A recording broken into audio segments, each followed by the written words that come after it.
তো আগের দিনের ভিডিওতে আমি বলেছিলাম যে আমাদের ভিডিও বন্ধ হয়ে যাওয়ার কারণটা আমি বলবো।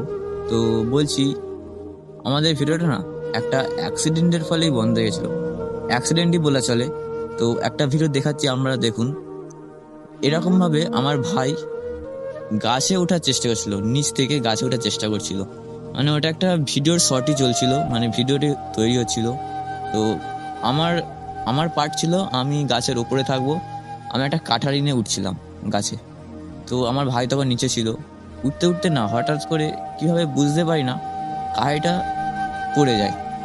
পড়ে নিচে না পড়ে ওর মাথাতেই পড়ে যায়। তো তখন ওর মাথায় অনেকখানি যেন ডিপ হয়ে কেটে গিয়েছিল, প্রচণ্ড রক্ত বেরোচ্ছিল। আমরাও কী করবো বুঝতে পারছিলাম না। তারপর বাড়ির সবাইকে ডাকলাম, সঙ্গে সঙ্গে ডাক্তার বাড়ি নিয়ে যাওয়া হয়েছিল। দুটো সেলাই পড়েছিল, দুটো। তো তখন থেকেই আমাদের ভিডিওটা বন্ধ হয়ে গেছিল। তো তখন আমার মাধ্যমিকও ছিল, সেই জন্য আর অতটা ভিডিওর দিকে মন দিইনি। তো এখন আমার সেই ভাই বলছে যে দাদা আর কি ভিডিও করবি না। আমিও তখন ভাবলাম, যার যার কারণে ভিডিও বন্ধ হয়েছিল সে বলছে ভিডিও করতে, তো আমি কেন করব না। তো আমিও বললাম ঠিক আছে চল আবার ভিডিও শুরু করব। তো বলছে চল করা যাক। তো আশা করি নতুন নতুন ভিডিও এই চ্যানেলে আবার পাওয়া যাবে।